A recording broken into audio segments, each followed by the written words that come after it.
वैसे कि आज हम एक बहुत ही अच्छे यंग लीडर के साथ बात करने जा रहे हैं जो मेरे बहुत क्लोज है, मेरी बड़ी बहन की तरह हैं। आज हम बात करेंगे समीक्षा शर्मा से, उनकी लाइफ के बारे में, उनकी टेस्टमनी के बारे में कि कैसे खुदा ने उनकी जिंदगियों में काम किया।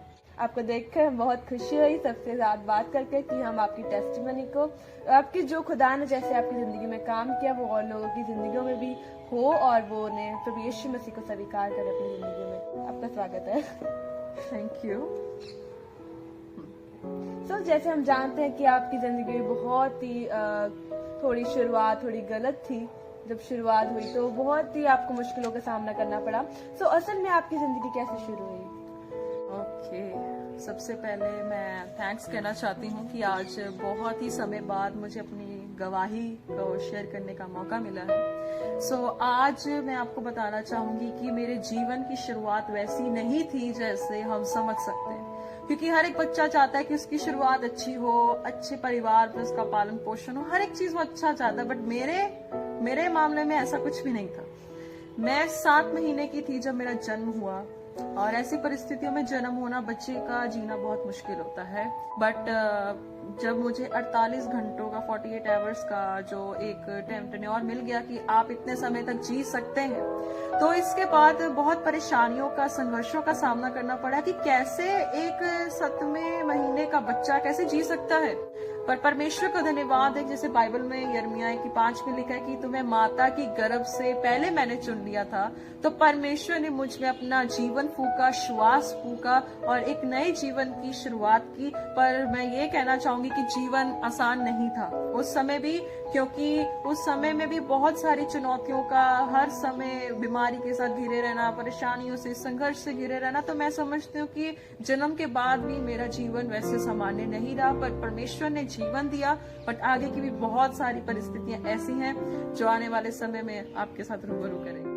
बहुत ही हैरानगी की बात है जो हमने सुनी है। सचमुच ये जो अंदर से जो बात थी, किसी को भी नहीं इसके बारे में पता कि इंसान अंदर से क्या, किस किन चीजों से जूझ रहा है। और सचमुच हमें बहुत खुशी हुई कि इसके द्वारा जब आप बात कर रहे हैं, तो जैसे अभी भी बहुत सारे लोग ऐसी कंडीशंस में हैं, ऐसी परिस्थितियों में अपना जीवन गुजार रहे हैं, तो उनके लिए आप कैसे निकले, खुदावंद ने आपकी कैसी मदद की, उससे वो बहुत इनकरेज होंगे, उनको बहुत मदद मिलेगी।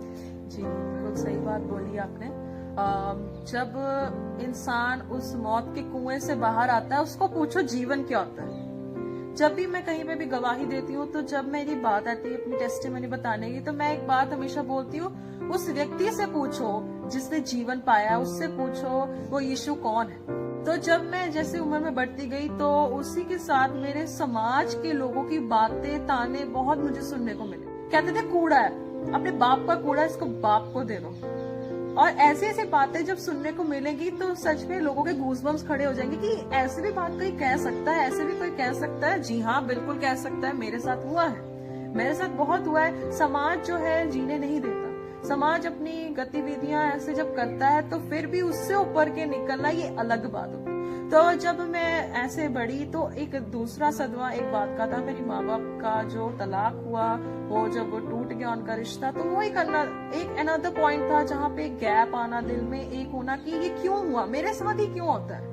तो पहले तो था कि परमेश्वर ने मौत के मुंह से बाहर निकाला, और दूसरी बात माँ बाप की जुदाई होना, और वो एक कहते ना गुस्सा, अंदर का इंसान मेरा जो था वो अलग से उभर रहा था कि क्या गुस्से में, कहते ना निराशा में, परिस्थितियों में, परेशानियों में ऐसे डूबे कि मैं बता नहीं सकती। मैं सच में आप लोगों को ये बता नहीं सकती कि उस समय में मैं कैसे गुजरी और कैसे उन चीजों से बाहर आई। और परमेश्वर ने हर वक्त मुझे मौत के साए से बाहर निकाला है, और आज भी मैं यहाँ तक आई हूँ, तो उसकी जैसे हम बचपन में बहुत सारा समय साथ गुजारा है हमने, तो अब हम बहुत समय बाद मिले हैं। तो आज परमेश्वर ने काम अपने कार्य के लिए हमें इकट्ठा किया है। जब हम इकट्ठे बचपन खेलते थे, इकट्ठे होते, तो हमारे घर में हमेशा हम थोड़ी देर में कराते थे, वो प्रेयर मीटिंग्स कराते थे, खुदा की बंदगी हमारे घर में होती थी। तो हम आपको इन्वाइट करते रहते। आपको कैसा लगता है जब आप हमारे घर में आते थे? बड़ी अद्भुत बात है, क्योंकि आपका घर ही मेरे जीवन, मसीह जीवन के बीच की शुरुआत थी। तो आज तक मैं ये नहीं भूली कि जब मैं आपके घर में आती थी, तब भी मैं बीमारियों से घिरी होती थी। बीमारियां मेरे आसपास रहती थी, क्योंकि जो था बहुत ही मुश्किल हालात से, मैंने पहले बताया, मैं गुजरी थी। जब आपके घर में आना, बड़े उल्लास के साथ, एक्साइटमेंट के साथ आना कि चलो खाने को एंड में मिलेगा, ये एक्साइटमेंट होती थी। बट बात वो थी अलग। पर जब हम मीटिंग्स में आपके आते थे, लोगों को देखती थी कि वो कैसे प्रार्थना करते थे, वो कैसी चीज थी, वचन सुनना वो अलग बात होती थी।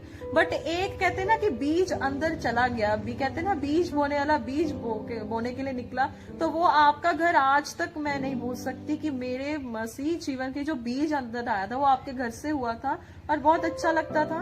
पर पहले नहीं समझते थे, पर आज वो सब बातों को जैसे आपका, जैसे हम अब जान पा रहे हैं कि कैसे कि आप बाहर से क्या दिख रहे थे और अंदर से कैसी चीजें थी, कैसी परिस्थितियों से गुजरे थे। और कोई बात, कोई चैलेंजेस और कोई परिस्थिति जो आपके जीवन में उस टाइम गुजर रही थी? बिल्कुल बिल्कुल, बहुत सही ऐसी बातें हैं, बहुत सी ऐसी यादें हैं जो गुजर रहे थे। सबसे पहली बात बताया, समाज जीने नहीं देता। माँ बेटी है, चलो लोगों को सुनाने का काम होता था, चलो इसकी कोई कदर नहीं है, नीचे दबाने का जो काम होता था, वो सब चीजें साथ में थी। दूसरा, बीमारी, जीवन और मौत, ऐसी चीजें चलती रहती थी, क्योंकि जब तक हम यीशु मसीह में नहीं आते थे तो ऐसी चीजें चलती थी।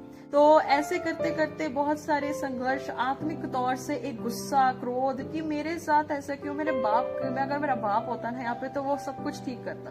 तो एक ऐसी जो था चल रहा था, साथ साथ में वो चीजें साथ में चल रही थी, और संघर्ष ऐसे गुजरता जा रहा था। और सोचते थे कि कोई ऐसा हो कि जो हमें छुड़ा सके, इन परिस्थितियों से बाहर निकाल सके, क्योंकि घर में भी ऐसे ही चलते रहना, लड़ाई झगड़ा, ऐसी सभी चीजें होता, सब कुछ था। बट फिर भी कमी की महसूस होता था कि काश कुछ और भी हो जिससे हम लोग ना इस चीजों से बाहर आ जाए। शांति, एक तसल्ली हमें चाहिए ही थी।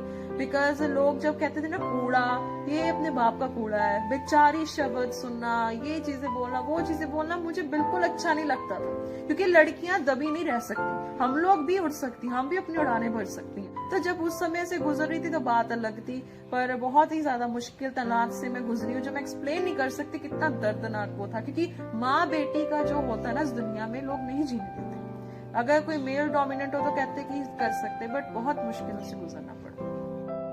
जैसे हम जानते हैं कि जब हम मसीह के साथ चलते हैं तो हमारा जीवन इतना आसान नहीं होता कि हम समाज में उस मसीहियत की जो चीजें हमें करनी होती, जो हमें अंदर रखना होता है, जो हमारे अंदर की जो इंसान होता है उसको जगाना होता है, तो उसको जगाते हुए संसार में चलना बहुत मुश्किल है। तो आपने जब मसीह को ग्रहण किया तब आप यंग एज में थे, जवान थे, तो आपने कैसे ये सब कुछ किया कि आपको ऐसे मसीह को जानना है, और कैसे आपने सब कुछ ग्रहण किया और सच्चे मन से परमेश्वर को समर्पित किया खुद का जीवन? तो अपने ये सब कैसे शुरू हुआ? जब मैंने ये चीज सुनी थी कि आप परमेश्वर को पिता कह सकते हैं, उसके बाद से मेरा जीवन बदलना शुरू हुआ। 15 की 16 साल की उम्र में मैं थी, तब मैंने बपतिस्मा लिया, और उसके बाद मेरा जीवन आसान नहीं था, क्योंकि पहले से तनावों से गुजर रहे थे। वहां से चलो प्रभु की दया से हम छूटे, आजाद किया, प्रभु ने बीमारियों से छुटकारा दिया, सब कुछ किया। और मैं सच बात बोलूं तो परमेश्वर ने मुझे मौत के मुंह से बहुत बारी निकाला है। मैं सच कह रही हूँ, आज तक इस चीज की गवाह हूँ कि यीशु मसीह ने सच में मौत के मुंह से बाहर निकाला। तो उसके बाद क्या है कि आत्मिक इंसान जो होता है वो लड़ाई झगड़े में है, कि मतलब लड़ाई लगी रहती है कि आपको परमेश्वर तक नहीं पहुंचने देंगे।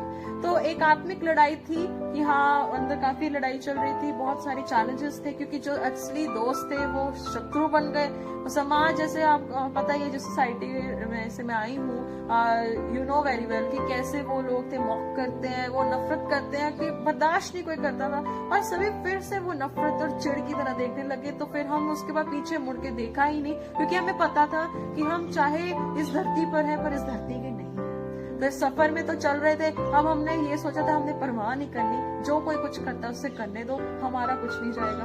तो इसलिए हम यीशु की ओर देखते, क्योंकि यंग एज में स्पेशली जो मदर एंड डॉटर है, माँ बेटी चलती है, तो लोग नहीं जीने देंगे। बट नहीं, परमेश्वर ने बड़ा अद्भुत रीति से संभाला, हर एक चीज में आगे बढ़ाया, और आज तक इस बात की जो है, आज मैं आपके सामने गवाही दे रही हूँ। तो ये सब उसकी दया है, उसकी कृपा है कि आज मैं सच में यीशु मसीह के बारे में बता रही हूँ। असल में आपकी जिंदगी की शुरुआत कैसी हुई? असल शुरुआत जिंदगी की मैं समझती हूँ कि वहां से हुई कि जिस समय में बहुत टाइम से परमेश्वर बुला रहा था कि बेटे बेटी वापस आ जाओ, बेटी वापस आ जाओ, अब मेरे पास आ जाओ।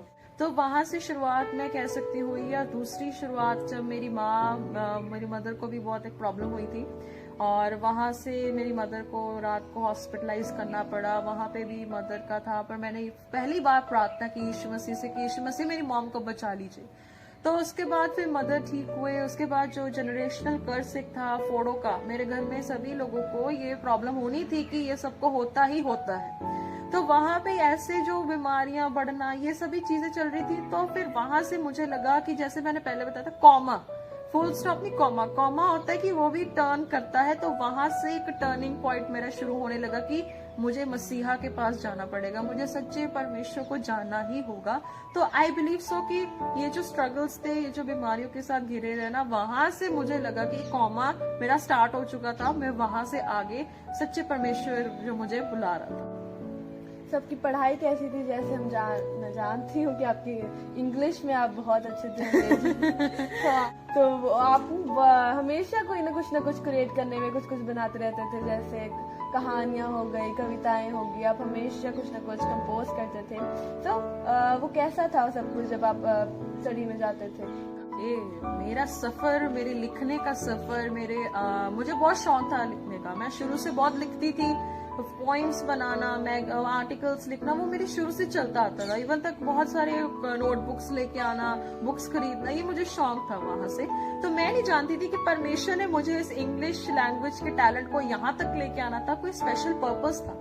वो गिफ्ट मेरे अंदर था, क्योंकि बाइबल में भी लिखा है कि पृथ्वी की पहले नींव रखने से पहले आप चुने गए थे, हर एक चीज पहले से डिसाइडेड थी। तो परमेश्वर ने उस चीज में आई थिंक बहुत ग्रेशियसली काम किया था, क्योंकि उन्हें पता था कि आगे जाके इस समीक्षा को इस्तेमाल किया जाएगा। तो वहां के लिए मैं जानती हूँ कि परमेश्वर बहुत ही ग्रेशियस रहे, और जो उन्होंने बहुत अद्भुत रीति से इस्तेमाल किया, और आज तक जो है इस चीज की गवाही देती है। आप प्रभु यीशु मसीह को कैसे जाना कि वो आपके जीवन में, कैसे आपने सोचा कि आपको स्वीकार करना चाहिए उनको? सबसे पहली बात, जब रास्ते सब बंद हो गए थे, तो मेरी मदर ने डिसाइड किया था कि हम अपना जीवन खत्म कर देंगे, क्योंकि कुछ है ही नहीं, कोई उम्मीद नहीं है, कोई आशा नहीं। तो जब ऐसा एक समय आया कि जब हम पहाड़ी इलाकों में जा रहे थे, तो जहाँ के ड्राइवर थे, वो जो चलाते थे गाड़ी, तो उन्होंने कहा कि अब यीशु मसीह के पास आइए, आपके सारे चिंता, परेशानी, आपकी तकलीफें खत्म हो जाएंगी। तो फिर वहां से आई थिंक शुरुआत हुई कि वाकई में प्रभु ने कहा अब आ जाओ वापस, अब घर वापसी करो। तो वहां से शुरुआत हुई यीशु मसीह को जानने की, और फिर वहां से एहसास हुआ कि हमें यीशु के पास वापस आना ही चाहिए। तो वहां से एक शुरुआत हुई कि हाँ, मसीहा के पास अब आना चाहिए, उनके पास वापस आना चाहिए। क्योंकि अगर हमने इस बार कुछ, मैंने सोचा था कि अगर होगा तो ठीक है, नहीं तो फिर जीवन समाप्ति की ओर तो बढ़ ही रहते। तो फिर वहां से एक कहते ना कि स्टार्ट हुआ कि हाँ, हमें चर्च जाना चाहिए। तो फिर हम गए। जब आप पहली बार चर्च गए तो आपको कैसा लगा? वहां पे जब मैंने देखा, चर्च में गई, लोग प्रार्थना कर रहे, घुटने टेक कर प्रार्थना कर रहे थे, वहां पे चर्च के पास्टर वचन सुना रहे थे। तो ऐसे करते करते प्रेयर ऑफ सैल्वेशन करके तौबा की, और मेरे लाइफ में मैंने 3 साल लगा दिए यीशु मसीह को जानने के लिए। पहले जानती थी, बट 3 साल लग गए मुझे एक्चुअल में जानने के लिए कि यीशु मसीह सच्चा परमेश्वर है। चर्च आके अच्छा लगा, ट्रैक्स मिले, हमने प्रार्थना की। रात को जब हम घर पे आए तो मैंने मम्मी को प्रेयर सुनाई। मम्मी हैरान कि तुमने प्रार्थना कैसे सीख ली। मैंने कहा कि मैंने पढ़ा, मैंने सुना दिया। तो उसके बाद ऐसे करते करते 3 साल मुझे लग गए। तो मैंने पहले बताया, मैंने अपना जीवन खत्म करने की कोशिश की कि ये जीवन कुछ भी नहीं है, वेस्ट है, कैसे क्या है, बहुत शरण एक्सप्लेन नहीं किया जा सकता। तो फिर वहां से सचमुच यीशु मसीह ने भी मेरा जीवन बदलना शुरू किया। और दूसरा एक एहसास जो मैं बताना चाहती हूँ कि जब रोमियो की पुस्तक उसकी 8:15 में लिखा है कि हम परमेश्वर को पिता भी कह सकते, वो चीज ने मुझे बहुत टच किया। और आज तक मैं यीशु मसीह के साथ इसलिए नहीं चलती कि मेरी जरूरतें पूरी होती हैं, पर मैं इसलिए चलती हूँ कि जिस चीज ने मुझे सबसे ज्यादा टच किया कि मैं उसे पिता कह सकती हूँ। वो सर्वशक्तिमान एल शडाई है, बिल्कुल सही है, पर वो पहले पिता है। वो पिता और बच्चे का रिलेशन एस्टैब्लिश करना चाहते हैं, तो वो हमें पाने के लिए सब कुछ करते हैं। तो इसी चीज ने मुझे आज तक टच किया, और इसी कारण से आज तक मैं यीशु मसीह के साथ चलती हूँ। जैसे आपने सैल्वेशन को प्राप्त किया, मुक्ति को अपने जीवन में प्राप्त किया, मैं सब देख सकती हूँ कि मैं शुरुआत से खुदा ने मुझे आपसे जोड़े रखा। और मैं जानती हूँ कि जब आपको जब 12th ग्रेड में थे, 12th क्लास में थे, तो आपको बहुत सी प्रेशर्स का सामना करना पड़ा स्कूल के द्वारा। हाँ बिल्कुल, मैं ये बात बताना चाहती हूँ कि सिर्फ 12th से नहीं, 9th स्टैंडर्ड से इतनी बार सस्पेंड किया है। मैं सच बताऊं, कोई बच्चा ऐसे महसूस नहीं कर सकता, भास नहीं कर सकता कैसे कैसे सस्पेंशंस क्योंकि हर रोज टॉर्चर होना, हर जगह अथॉरिटीज के सामने जाना, वहां पे जो है अलग से लोग सुनाते थे आप फीस नहीं देते, आपको सस्पेंड कर दिया, बहुत बार किया, मैं कहती हूँ हद से ज्यादा किया है, पेपर नहीं देने दिया, कई बार ऐसी अपॉर्चुनिटी आई कि जहाँ पे एग्जामिनेशन नहीं देने का था समय की, कई बार बोलते थे you can not give examination, तो वहां से मैंने कभी गिव अप नहीं किया। तो परमेश्वर ने चाहे कितनी बार निकाला पर कुछ नहीं बन पड़ा। परमेश्वर ने बहुत मदद की कि 12 तक जो था मैंने अपनी पढ़ाई कंप्लीट की, चाहे बहुत बार सस्पेंड किया, पर वो भी हैरान है आज तक कि कैसे ये चीजें हुई हैं। Still I tell you one reality, मेरी टीचर्स आज तक हैरान है और मेरी टीचर्स आज तक टेस्टिफाई करते हैं कि समीक्षा कितने स्ट्रगल से गुजरी है। और मैं बताना चाहूंगी कि जब मैंने अपने कॉलेज लेवल के और मैंने बढ़ना था तो कॉलेज के लिए भी पैसे नहीं थे मेरे पास, वहां से भी सस्पेंड किया। मैं क्या, कोई बात नहीं, क्योंकि जरूरी नहीं है कि जो पढ़ा लिखा है वही खुदा की सेवा कर सकता है। परमेश्वर का अनुग्रह जिस पे हो जाए वो करता है, मैटर नहीं करता कोई कितना पढ़ा लिखा हो, क्योंकि आजकल यही तो चल रहा है कि हम लोग जी हमारे पास ये है वो है तो हम प्रभु की सेवा कर सकते हैं। अगर आप खुदा के साथ चलते हैं, आपको सिर्फ खुदा का अनुग्रह चाहिए, क्योंकि दाऊद के, चाहे दाऊद छोटा था बट अनुग्रह था परमेश्वर, सो इसीलिए प्रभु ने बड़ा अनुग्रह किया और आज तक खुदा की कृपा से मैं चल रही हूँ। तो बहुत समय के बाद हमें मिलने का मौका मिला सच, और आप प्रभु यीशु मसीह की दासी के रूप में काम कर रही हैं। तो जो आपने बहुत आज तक बहुत से आप क्षेत्रों में काम कर रही हैं, जैसे कि ट्रांसलेटर, स्पीकर, बहुत से काम कर रहे हैं, तो आप ये सब कैसे साथ में चलाते हैं सब कुछ? मैं कहना चाहूंगी कि जो आज तक जो स्टैंड लिया है, सबसे पहली बात मैं IELTS ट्रेनर के रूप में काम कर रही हूँ। सबसे पहला मेरा जो प्रोफेशन है, बिकॉज ऑफ मेरी इंग्लिश के कारण जो था काफी उसमें भी बहुत स्ट्रगल हुआ काफी टाइम, बट परमेश्वर ने बड़े दया की और आज तक जो है बच्चों को मैंने इनडायरेक्टली यीशु मसीह के बारे में पढ़ाते पढ़ाते मैंने बताया और इस समय ऐसे ऐसे करते हुए बताना शुरू किया। तो उसके बाद फिर उनके जो आज कैरियर्स बने हैं, जो इतने सक्सेसफुल है मेरे स्टूडेंट्स, आज भी बात करते हैं, आज भी इज्जत बख्शते हैं। खुदा का धन्यवाद है, मैं महिमा आदर उस यीशु को देती हूँ। और आज तक जो सक्सेसफुल रिजल्ट्स आए हैं, और जहाँ मैं अब काम नहीं करती, पहले करती थी, तो वहां पर भी प्रभु ने बहुत इज्जत मान दिया। और आज जैसे आप जैसे बोल रहे हो शैरन, प्रभु की दासी के रूप में मैं सचमुच कहना चाहूंगी, मैं बेटी हूँ, प्रभु की दासी नहीं, प्रभु की बेटी हूँ। क्योंकि जो बाइबल भी बताती है कि दास को सब कुछ पता नहीं होता, तो इसीलिए मैं प्रभु की बेटी हूँ सबसे पहले। तो ये जो है प्रभु की बेटी बनकर प्रभु की सेवकाई, क्योंकि जो सेवकाई है उसका मेन मतलब पता है क्या होता है, कि जो आपके दिल से निकलता प्रभु को आप भेंट करते, वो सेवकाई होती है।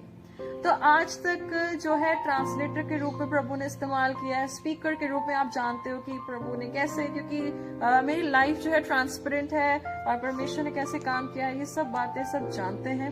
तो आज तक जो भी खुदा की दया से कृपा से हुआ है, और आज तक जो इस सब का एक कारण है कि प्रभु के साथ अच्छा रिलेशन बनाओ। अगर आप प्रभु के साथ अच्छा रिलेशन बनाएंगे, प्रभु आपके साथ अच्छा रिलेशन बनाएगा, प्रभु को पहल आप देंगे तो परमेश्वर भी आपको पहल देगा।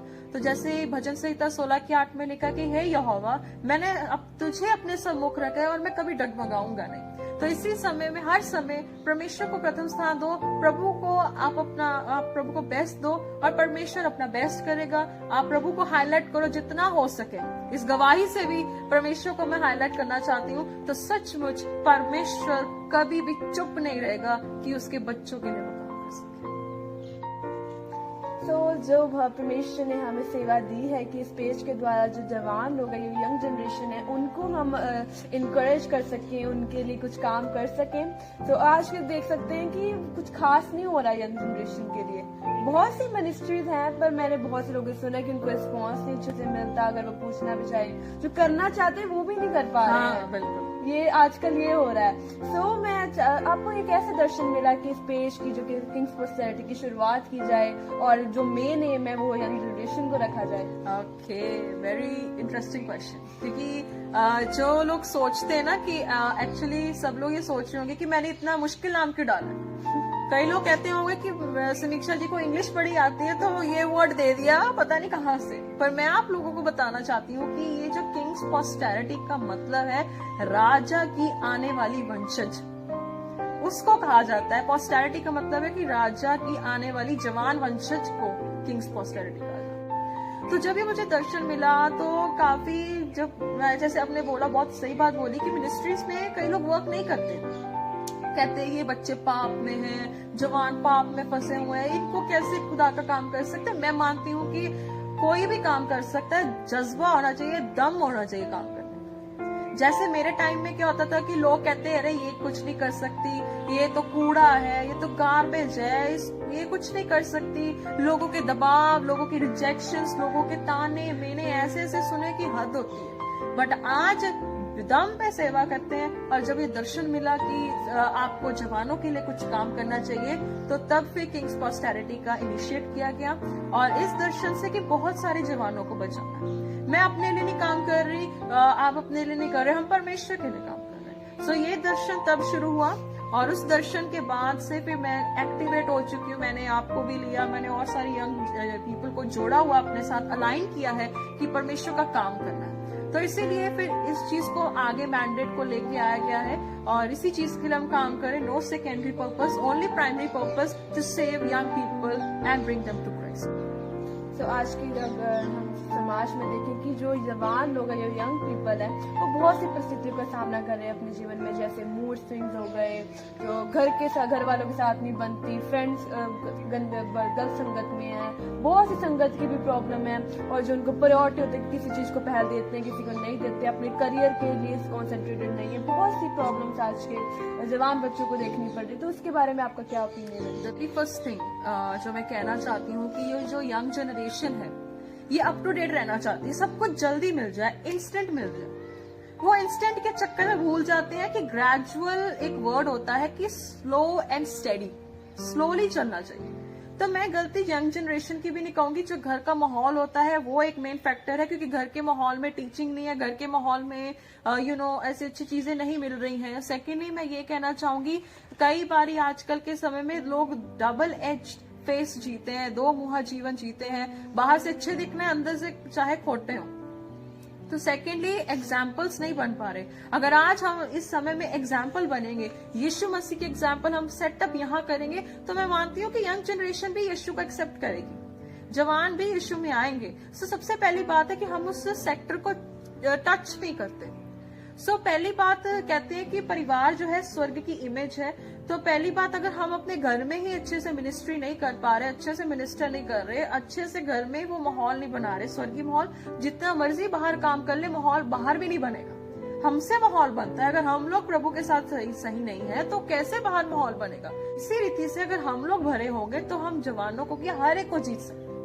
हमारा ये मैंडेट नहीं है कि हमने सिर्फ जवान जीते, हमने हर एक को जीतना है। पर सवाल ये खड़ा होता है, क्या जवान आज उस वचन के कहते हैं ना, तर्क में जा रही है? सबसे पहली बात, बिना ज्ञान के लोग नाश हो रहे हैं। तो इसलिए पहली बात हमें ये सिखानी पड़ेगी कि अपनी जवानी के दिनों में अपने सृजनहार को याद रखो।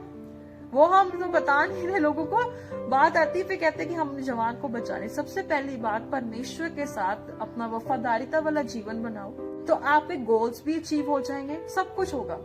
आप जानते हो, जैसे बहुत सारे जवान लोग जो हैं अपना जीवन नहीं बचा पा रहे, कई लोग अपने जीवन को रेस्क्यू नहीं कर पा रहे। बहुत सारी चीजें इसलिए हो रही है क्योंकि उनका जीवन प्रभु से सही नहीं है।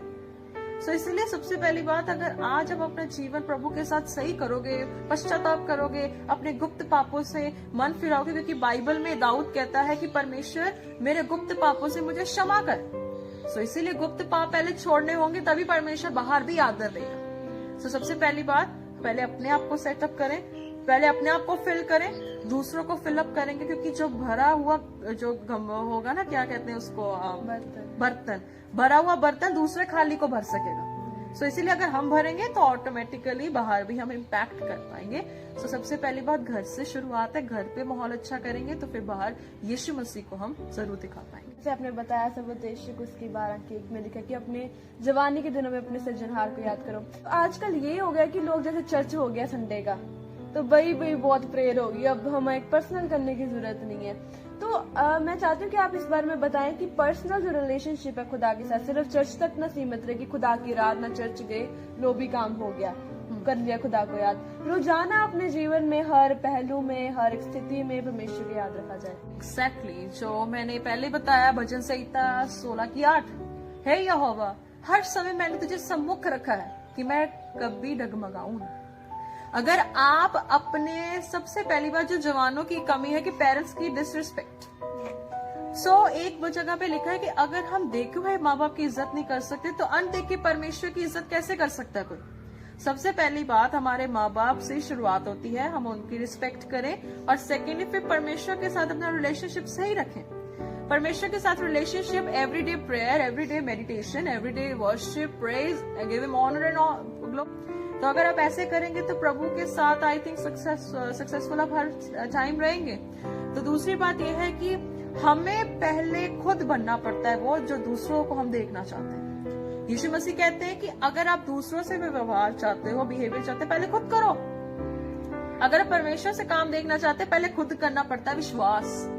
तो सबसे पहली बात हमें करना पड़ेगा ईमान, कि परमेश्वर वफादार है, माफ करता है, क्योंकि यिर्मयाह की 3 में भी लिखा है कि हे लड़कों मेरी ओर मुड़ आओ। तो पहले हमें मुड़ने की जरूरत है। प्रभु को सुनिए, बैठिए उसके पास, तौबा करिए, प्रार्थना करिए, क्योंकि परमेश्वर ऐसा परमेश्वर नहीं जो गुस्सा बहुत जलन रखता है, क्रोध भी करता है, पर अगर आप उससे छिपोगे तो वो तो ऑटोमेटिकली आपको एक दिन क्या है पकड़ेगा। वो आपको एक दिन कहेगा कि तुम अपने आप से क्यों छिपा रहे हो, मेरे पास आओ, सच्चाई बोलो, तो मैं काम करूंगा। तो first is that we had not to run from God, we had run to God, not back from God. पहले उसकी तरफ दौड़ो, प्रभु के साथ जियो। मैं लाइव एग्जाम्पल जैसे डेविड की बता सकती हूँ कि उसने कहा कि मैं अब्राहम जो चला खुदा के साथ और बहुत अद्भुत रीति से चला, आज तक हम उसकी वंशज में आते, because he put God first, put Jesus first.